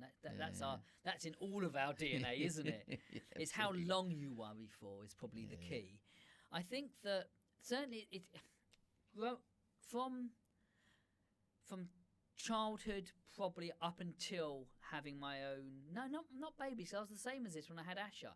I think you know what, I think it was when I was getting close to 50, my risk profile started to change a bit. I think up until then I did have this mad belief, and I would have sleepless nights. I remember many nights. I remember going to bed on a Christmas Eve thinking to myself, I've got to Christmas Eve. Let's have a good Christmas, because Boxing Day, I'm stuffed. I've got bills to pay. I've got no money. I don't know what I'm going to do. Literally that point, it's all going to go pear-shaped, and it's all going to go. I might as well have a good Christmas and enjoy it with the family. And then I've gone to work on that Boxing Day. I remember as if it was yesterday. I just went into the office, opened it up, almost as sort of a last farewell. I didn't know what to do, and there was an envelope on the floor of this guy who'd owed me money for about 8 months, and I thought I'd written it off, and the cheque was there, and I was like, "Wow, okay, we live to fight another day." I think that most of my life I've expected that still. I've gone to bed and I've been awake all night, and I've lied there holding my head going, I don't know what to do, until I get to the point of understanding it's not me, it's not my job to know what to do. That my job is just to believe it's going to be okay, and that somehow it will be. Blind faith, I'm not a religious person, but faith is important. And I think it's that belief that my job is to believe it's going to be okay with every fibre of my body, and therefore it will be. And it's always worked that way. As I've got older, as I've hit my 50s now, mid-50s, as I've got older, I still have that absolute belief that it's all going to be okay, but my risk profile has changed. I find myself looking now rather before I jump.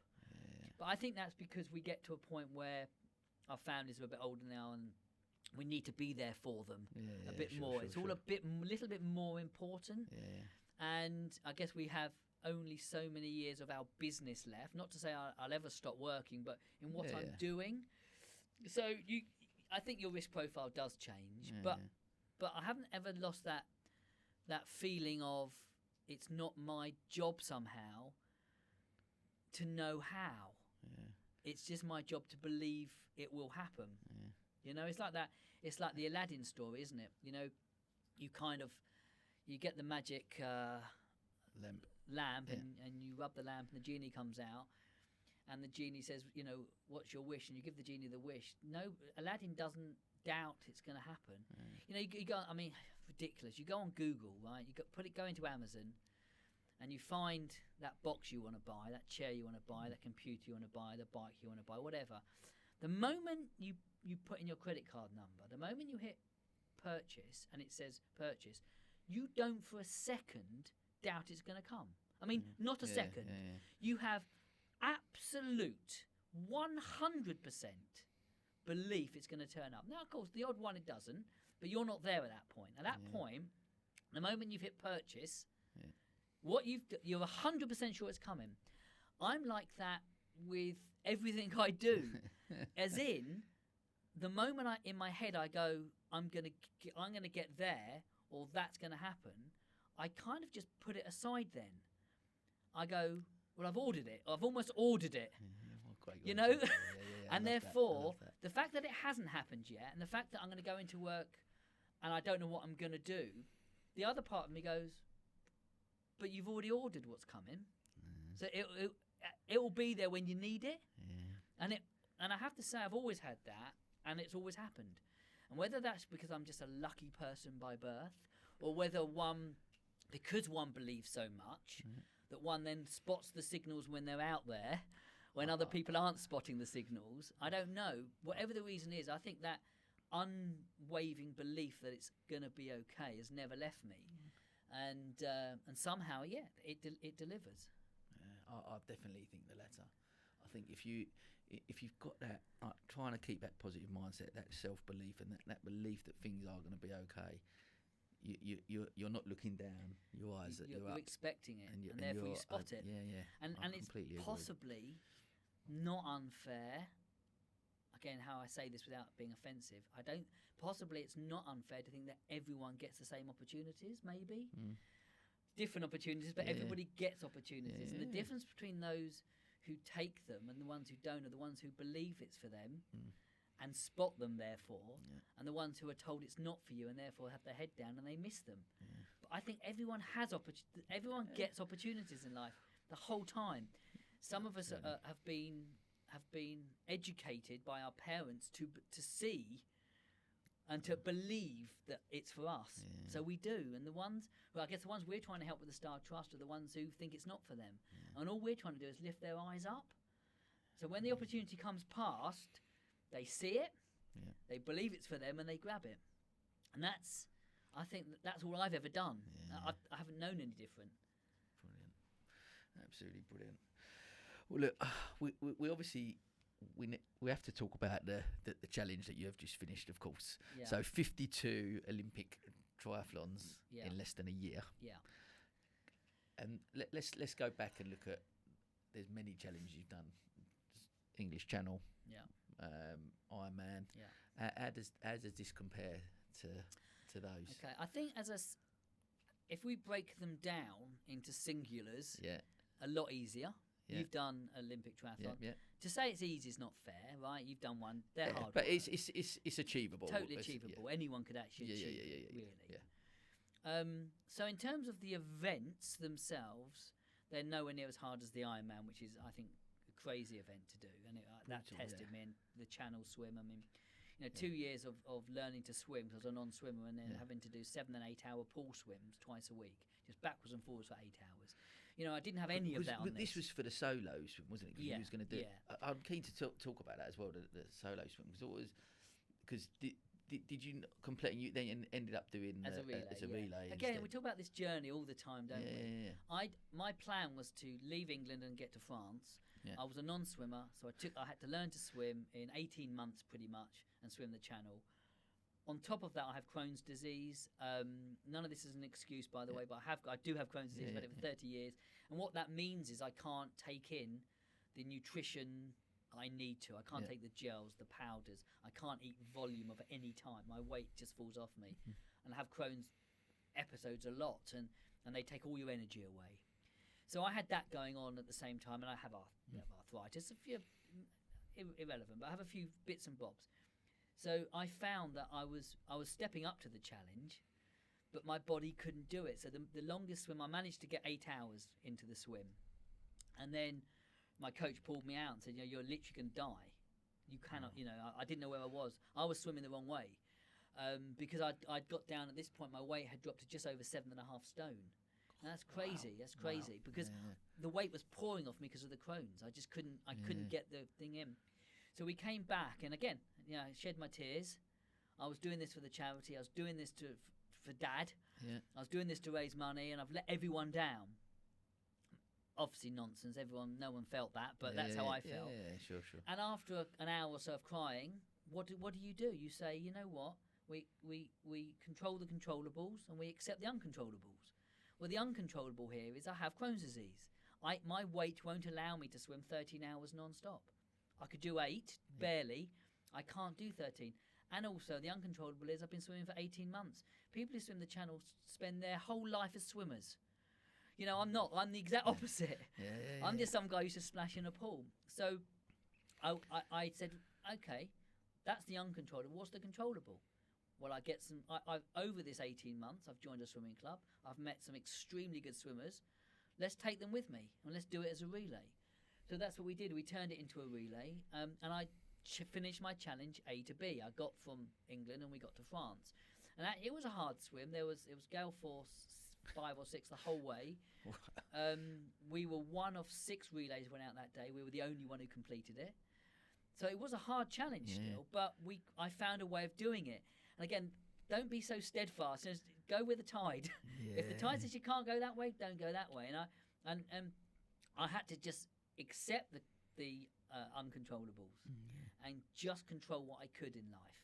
And I knew with a team, and we worked together, we'd get there. So yeah, we got there. It took us just under 13 hours actually, and it was crazy experience. And is it harder or easier than the solo channel? I think that everything you do is hard. It pushed me to my limit. I tell you what would probably do me, because I'm assuming you obviously do a bit and then you get on a boat. But that's what's difficult. The difficult is the boat. It's not a luxury yacht. It's a fishing boat. There's no indoors. You're sitting on the back of it, and it's going at 0 miles an hour. I mean, it's like 1 mile an hour, 1.5 miles an hour, because you got to follow the swimmer, or the swimmer follows you. You got to stay together. So the boat is rocking left, right, and centre. Water's washing over you. People are being sick. You've done your hour. You've come out. You can't touch the boat during your swim. You can't. You're on your own in there. You have to wait in the sea while the next person jumps in behind you. They then swim ahead of you. You then swim around them and get off and get on the boat. There's strict rules for this, or you go home as a team. You then get on the boat. You try and dry off, which isn't easy because water's coming over you. You get dressed. They try and get you to eat, which I found incredibly hard. And then a couple of hours later, you're told, right, strip off, you're getting back in. And the last thing you want to do at this point is get back into the middle of the ocean. And there's like these tankers going past, which are like hotels, huge things, waves. We had to say gale force 5. I mean, it was mad. And you've got to just jump off the side of the boat in the middle of the channel. And you do lose sight of the boat at times because the waves are big that you can't see the boat. And you then think, I'm lost in the middle of the channel here. And for me, I wasn't even a swimmer. Wow. I'd been swimming less than 2 years at this point. So yeah, it was an incredible challenge. I mean, but it was all about who I met along the way. Over that 2 years of taking on and learning it, I met so many interesting people. And I heard so many stories, and I learned so much about myself. God, I mean, it didn't matter that we got there or not. It just didn't matter. But what I love about that as well is the fact that like you said, the same, and this is such a great lesson for life, business, whatever it is. I want to get to there. I can't. This route I can't take. That route doesn't allow me to get there, so I need to find another route. You find a solution. You find another route. I'm still going to get there. It's just taking me on a different journey. Doesn't matter. Yeah. Don't fixate on that. Don't keep banging your head against the same wall. Go round it. Go over it. Go under it. Go back and go the other way round. And it doesn't matter if you never get there either. That's what I discovered. It doesn't matter we got there, but it doesn't matter. What matters is what happened along the way. And I guess again, something that's come out of this a lot for me is it's about the people you meet on that journey, as you just alluded to, maybe the impact you have on on people, them and I think vice versa. And I think like the same, almost like you said, the reason for starting the charity because. Back to the window cleaner and the impact that your dad had on that. On him, on that one guy. All led to all of this. So when I finished the channel, what it did do, it raised the level of the charity up.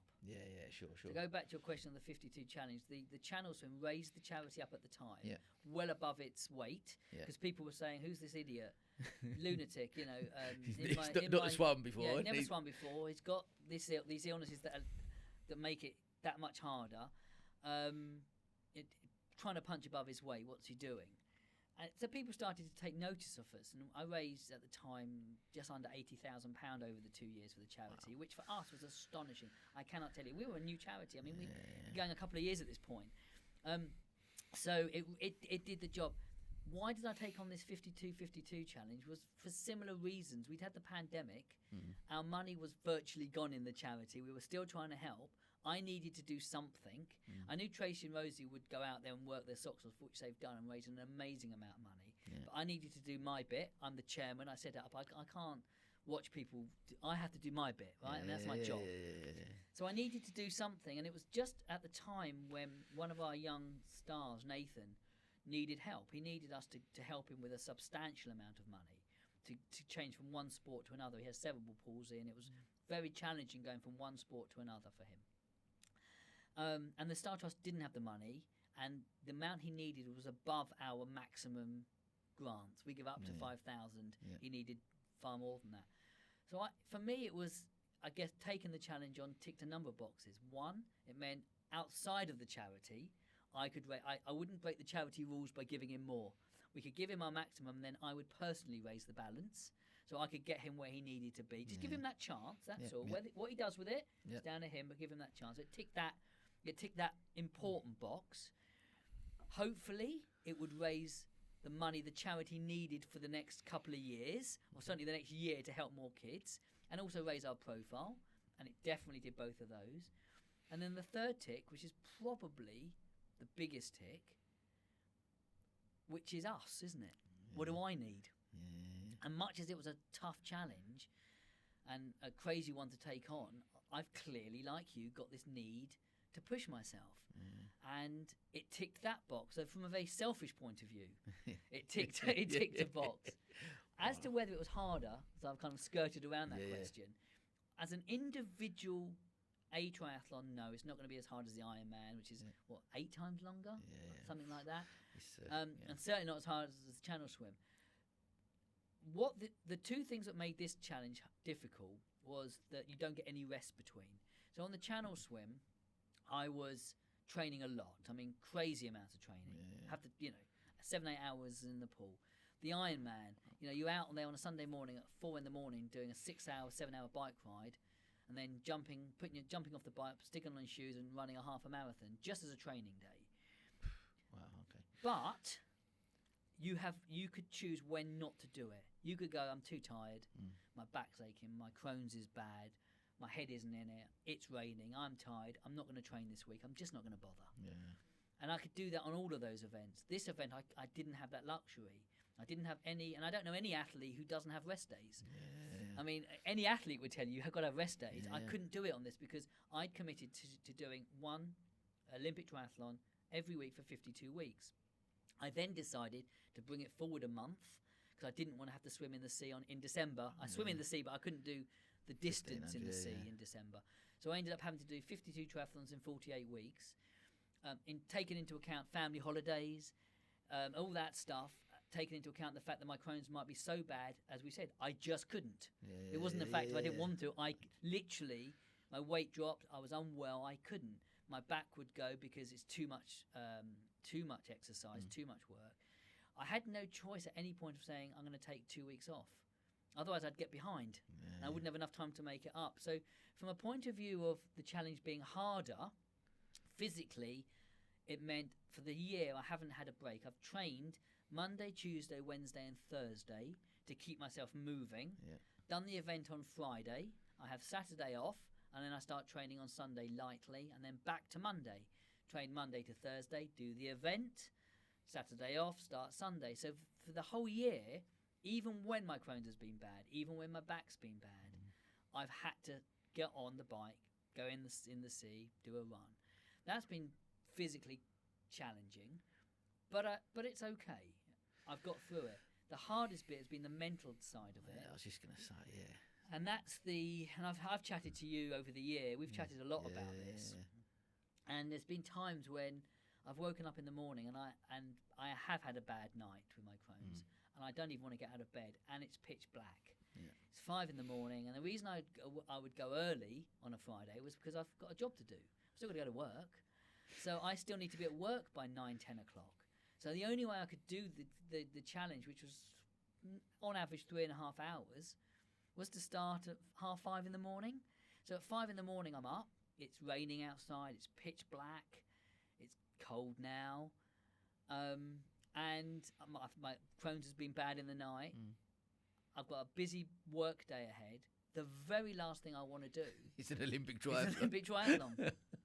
But it might be number 38 out of 52. I have to do it. And I've had, I would say probably, 35, 40, if not more, of the 52, I felt like that. So it's been a harder challenge. Mentally. But probably not physically,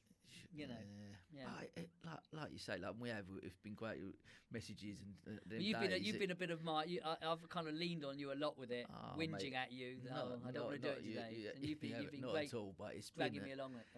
It's just been incredible. Like you see your posts they come up on Facebook and you go, he's just done another one. You look out, like you said, people look out and they see that weather like that, thinking, God. the last thing I'd want to do is actually go out at all, Yeah. let alone go and swim and then do a bike work. Yeah. But and just like you say, I suppose again, you've got that thing that you want to achieve. You want to, for me to get there, I've got to do it. And again, control the controllables, Yeah, right? yeah. So, you know, my plan was I swim in the sea, which is basically twice around the Palace Pier or the Brighton Pier. Yeah. So you start on one side, swim all the way to the other, and all the way back. Yeah. Jump on my bike, cycle, say, to Worthing and back. Yeah. Stick on my shoes, run to the marina and back. I mean, in terms of a simple route. Yeah, yeah. There's been a number of official ones I've done over the year. Yeah, of course. Which I've signed up to, and I've had other routes. But control the controllables. But there's been some days where the sea's been so rough, literally impossible. I mean, you wouldn't come out. Yeah, I'm not in this to kill myself. On the wind's been so bad I can't cycle. There's been other times when my back, because my Crohn's has been bad, it affects my muscles in my back, which is not mechanical, but it's spasms. Yeah. And I literally are struggling to get my socks on. Yet I've still got to get on the bike. Well, rather than go on the road on that bike and deal with the stops and the starts and the bumps in the road and leaning forward on the bike, which is just impossible when your back's in spasm, I get on the bike in the gym, put the turbo on, and I sitting up, holding a brush, you know, a sweeping brush. So I've got something to hold myself up on, and I spin my legs for 40k. You know, what you do is you look at it and you go, I want to do it like that, but I can't. So what's the controllable? Same Well, the as a control, swim, whatever it is. you do, you know, if I can't get in the sea, I get in a pool. If I can't get in a pool, I get on a swim bench. If I can't get out on the bike, I'll get on the turbo. And running, I did virtually all the runs were outside, but there were some I had to do inside because I wasn't well. I did one when I had COVID. I couldn't go out, so I had to be in the gym. I've got enough equipment at home. I played around with it. I did the swim, the bike, and the run at home. I did the distances. I did all the movements. But you have to control what you can control. Right. What just an incredible, I guess, for people listening, and just as an inspirational thing, just from a mindset point of view, just to show what can be achieved in life. Like you said, we can achieve anything in life if we actually put our mind to it and we believe in ourselves that much, and we go out there. And what I've taken massively from this is that, because I've always sometimes too fixated on that, to get there, that's my route I've got to go down, and actually just going, that route is not, doesn't need to be that route. I can still get there, but I'm going to go the long way round. And don't always try and work out how to get there. Yeah. Sometimes the route will show itself. Yeah. Mate, it's been unbelievable. Like I said, it's been unbelievable. One, to I say do one with you. We done one in the same competition. We did. Not necessarily together. But I think I still mentioned to Bill. I said, I'll text Rob after I finish, and I said, how you getting on, mate? And he went, yeah. I'm on my way home. And I was like, okay. He was a little bit ahead of me, but that's all right. You'd had a bit more practice, so we're going to leave that. But it's just fascinating. We done an amazing swim when we swum peer to peer, and just it's blown me away. And I've loved seeing, and to be there last Wednesday, I would not have missed that for the world. To be there last Wednesday and come up and have the people supporting you there and see you run up that. And the brilliant thing was, I said to Pete, I was standing at that finish line and going, he hasn't made it easy for himself, is he? He's going to finish on an you finish on an incline, didn't you? Because your I live on top of the hill. I could have run round and finished the last K coming down a hill. Why did I do that? I know, but I don't know what that says about me. It's kind, but my natural thing was, it's somehow the last one didn't feel hard enough, so I thought I better finish on the hill to really, it's strange, isn't it? It's just how the brain works, isn't it? Amazing. Strange, yeah. But we're coming towards it. There's just a couple of bits I want to ask you, and one being around like all these things. So all these changes, like you say, getting up and squeezing that into your day, doing that, running a business, running a charity, having a family as well. Yeah. What work-life balance is something I often struggle with and talk about on here a lot, about how people achieve that. And I remember speaking to you probably the first time I'd known you for a while, but the first time we actually sat next to each other was at one of our friend Ryan's Best of British events. We sat next to each other, and I remember asking, said, no, you've done the Ironman in the channel. I was really intrigued and excited to hear about the different things you've done. And I remember you saying, I just treat if I was going to start a business, you go, right, I've got to get up and I've got to fit that into my day. So I just looked at them challenges. That's another part of my business, and that's how I structure it. So have you got just an amazing amount of structure in your day? Do you feel like you have the work-life balance right, like with family? And do I have structure? I don't know. I'd like a list. I do. I like to start the day with a list so I can tick things off. I tell you what, I think that I lump everything in together. Yeah, is how I do it. So we have Seiko, and we have the mortgage business here and the insurance business abroad. I'm writing another. I've written a book, as you know, and a ghost story, and I'm writing another one at the moment. Yeah. I've written musicals, and I've done that, and my sports stuff, and the charity, and Seiko.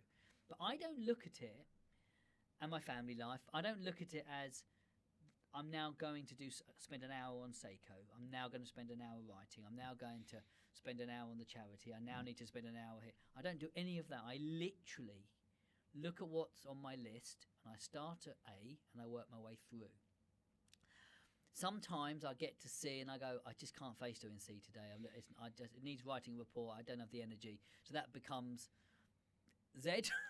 And eventually it comes to A, and I'll keep bouncing it on until eventually I do it. And then a day will come when I go, I can handle that today, and I'll do it.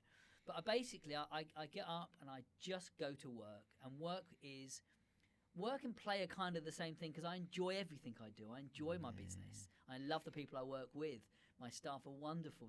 I don't even want to call them my staff. They're great people to be with. Everything I do, it's all. I make sure I enjoy it all, and therefore, in a day, I could touch one of those things or all of those things. The important bit, what's really important, is my school pickup. Sharon takes them to school in the morning. I pick up the kids. They finish school at 6 o'clock. Yeah. My oldest is now college. He brings himself home, but the twins are still. I pick them up at 6 o'clock. I've always done that. I'll never miss that. There isn't a part of my business life that's important enough for me to miss that. So that's really important. When I've done my training, as an example, I do it at 5:30 in the morning. Why? Because everyone's asleep. So, I'll get up on a Saturday morning. If I've got to I was doing the Ironman, I was having to do a 7-hour bike ride. You wouldn't see me. I'd be out the house at 3:30 in the morning, cycling over the downs, because I want to be home when they wake up. So, the important bit for me is my family life. Nothing takes preference over that, whatever it is. I need to be there for my kids, for me as well as for them. I need that. That's my fix. Yeah. I have to have that, and I need to be there for Sharon. And Sharon, she's like Superwoman. I know I sound busy. She's literally like Superwoman. She's got so many different projects and jobs she does. She's in the entertainment world, and she's crazy amounts of stuff. So we're a partnership. So, if the washing and iron needs doing, I'm going to do the washing and the ironing. If dinner needs cooking, I'll do the cooking. And if she needs to do it, she will. So if there's a day when I need to be there to help out, or if it's Saturday and I want to be there when they wake up, so I'll get up at 3 in the morning and do it. We all have 24 hours in a day. If you want to do something, find a way of doing it. So I think my work-life balance is perfect, because I get all the home time. I get more home life than people who do a 9-to-5 job, in my opinion. Yet I still find time for writing, for my music, and I play some instruments. I do that for fun, and I find time for that. I find time for my sport. I do the charity stuff. I come out and hang out with you today. And I'll go back to work after we've met here, and I'll open my diary and I've got to do that now. I'll do that. So it's all. I don't compartmentalize. What's brilliant about it, that's something fascinating for me to listen to and learn, that actually this is my life. It's not that's work life, that's home life, that's charity life. No. This is my life. Yeah. And there's some non-negotiables in there, which is amazing, and that's something I guess I'm trying to, especially when it comes to the kids and being around for Kelly and the family. Checking myself, I need to be better at that. But I think that's such an amazing way to look at it. Like, this is and like you said, because work, especially if you enjoy work. Let's go back to what you asked me earlier when we talked about success. And do we attribute success to money? Well, if we attribute success to money, then actually your job is your job. And your hobby is your hobby. If you remove that aspect and you just say it's all one, but the money still comes in because you're part of that is you're working, and you'll find the time to do that in your work. But by making it all one, then you're not giving that power to any one thing, and then none of it becomes overwhelming, and none of it becomes too important, does it? Love that, mate. An education. It's an education being in my head. company. It's not good, mate. Listen, before we do our quick fire questions, what does the future hold for Rob Starr? Blimey, what does the future hold? Well, I hope a bit longer would be nice. I don't know. Who knows that? Next challenge? I don't know. I mean, I'm saying everyone's asking me that. Yeah, I'll bet. What's your next challenge? And I don't feel the need to do one at the moment, and I don't feel the need to plan one. I do know, and it would be naive of me to say otherwise, that I'll be walking down the street and a bus will go past with a poster on it. Or I'll turn the radio on and someone will say something. Or I'll be sitting with Sam and you'll just do a throwaway comment that might not be related to anything. And something in my head will just go, ooh, hello. I'm not naive enough to know that won't happen. Yeah. So what, how, when, I have no idea. Let's go back to that just, I know I'm going to do something only because I clearly need it for me. But I don't need to plan when or how or what. No. So I don't know. And then I'm just gonna go, and maybe this will be the last one. I don't know. Brilliant. Don't want to know. Just a great way to look at life in general, though, isn't it? You know, because we don't know what tomorrow holds. No. And I guess taking from that, just those comments and listening to you about being present in a moment. Because for me, I guess listening to podcasts I do and hosting the ones I've done. Just the key, really, I guess, to fulfillment is trying to be present as much as we can with whatever we're doing. So, like you just said about all these things that you do, whatever one of that life particle that you do, that you're present in that moment. I'm with the kids. I'm there. Yeah. Doing my run. I'm there. Yeah. I'm playing my music. I'm writing my book. I'm working on the business. Whatever those bits are, at that moment, I'm present. At that moment, that's my job.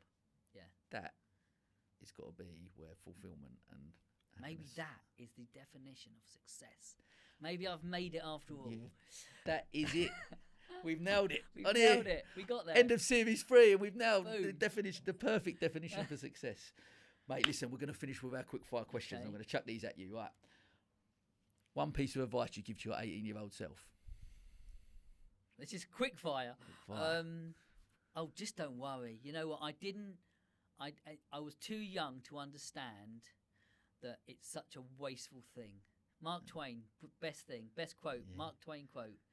I'm an old man and I've suffered many problems, the majority of which never happened. You know, stop worrying. I say that to myself. It'll be all right. It will be all right. It's all good. Love it. I think I might well know the answer to this one, but who has inspired you about your career and life, and why? You know what? I can only say my dad, as you know. And that's what I'm assuming. That's what you were thinking. Yeah. There's no one in my career who's inspired me, because I don't look at anyone as being better or worse than me. I'm just making this up as I go along, as we've said, and as you have, as you do as well. And I think anyone who gives something a go inspires me. And I think that's anyone who just, it doesn't matter whether it works or doesn't. Anyone who takes step one. I go, wow, crack on.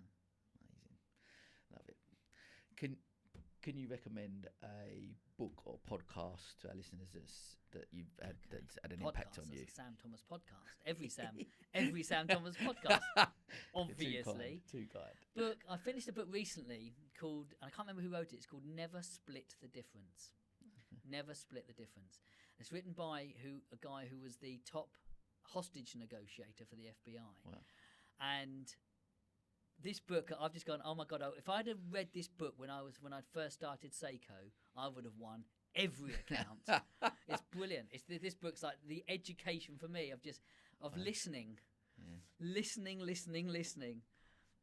It's just the most, never split the difference. Honestly, you should read it. It's genius. It's absolute genius. It's on the list. Last one. What is your one rule for living a fulfilled life? The one rule for I don't know. You know what? Be the best that you can be Full stop. I think that's it. I think it's not be the best you can be, and that means how you treat people and how you treat yourself. I think that's it. Mate, what a great way to finish. You know what? I could have sat here for another few hours and we can do that chatted, at my house and, over mate, cold one, you and I, sometime, can't we? we will certainly do that. And look, I've done many things this year.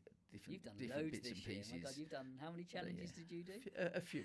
Yeah, a A few. lot. But I think, and I'll look back. I'll sit back and I'll look back over this year, and I mean this from the bottom of my heart. I look back at some of the highlights, and actually, for me, probably one of the biggest highlights has actually really been getting to know you, seeing your journey, and being a little part of it on the way, and just becoming someone I'd class as a very close friend. And you really have had an impact and inspired me, probably a lot more than you realise. So I just thank you for that, and thank you for coming on here, sharing your absolutely amazing story with us. Well, listen, I mean, if you're going to ask me one of my highlights, it'll be the same. I'm getting to know you. I mean, it's very rare you meet a like-minded person, and we're very, very similar, actually, as it happens. So the joy's been mine, I promise you. So, and thanks for having me on. Mate, it's been awesome. What a great way to finish up Series 3. And that, as they say, sir, is a wrap. I believe every business owner has a story to tell. Through seeking true, authentic insights about the entrepreneurial journey, I provide a platform for our peers to share their stories and inspire those that listen. This is the County Business Talks podcast, powered by Picture Book Films.